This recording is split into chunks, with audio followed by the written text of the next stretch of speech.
Mom, getting up. I've got some work to do anyway. Good night. My son. That was another part of our Augie Doggy written, though I wasn't in the mood to say good night, dear old Dad. I'm so proud of you, said Dad. And then he got up out of the bed.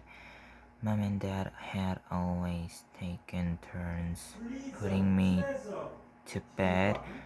I know it was a little babyish of me to still need them to do that, but that's just how it was with us. Will you check in on Via? Mom said to Dad as she lay down next to me. He stopped by the door and turned around. What's wrong with Via? Nothing, said Mom, shrugging. At least that she would tell me. But first day of my high school and all that, said Dad. And then he pointed his finger at me and winked.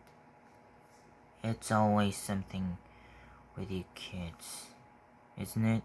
He said.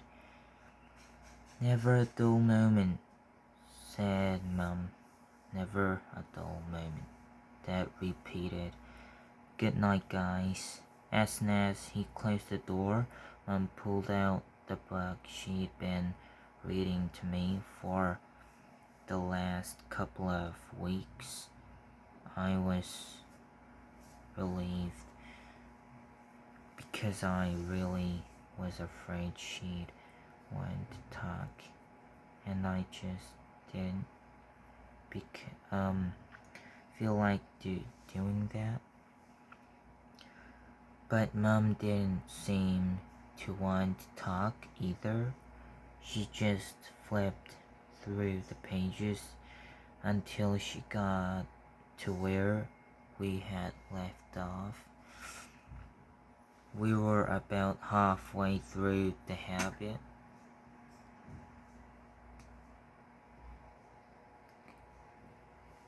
Stop, shouted Theron, said Mom, reading aloud. But it was too late. She excited dwarfs had wasted their last arrows, and now the bows that Brian had given them were useless. They were a gloomy party that night, and the gloom gathered still deeper on them in the following days.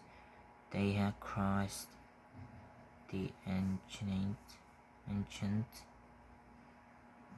deeper on them in the following days.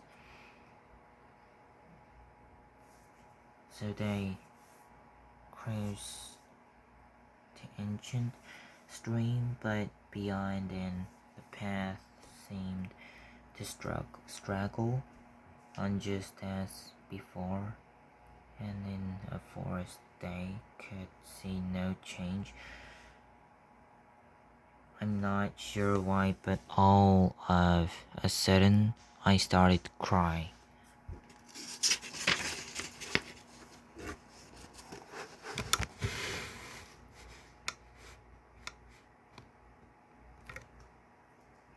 Mom put the book down and wrapped her arms around me.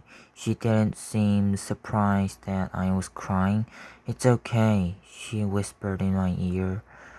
It'll be okay. I'm sorry, I said between sniffled. Shh, she said, wiping my tears with the back of her head. And you have nothing to be sorry about. Why do I have to be so ugly, Mummy? I whispered. No, baby, you're not. I know I am. She kissed me all over my face. She kissed my eyes that came down too far. She kissed my cheeks that looked pungent. She kissed my tortoise mouth.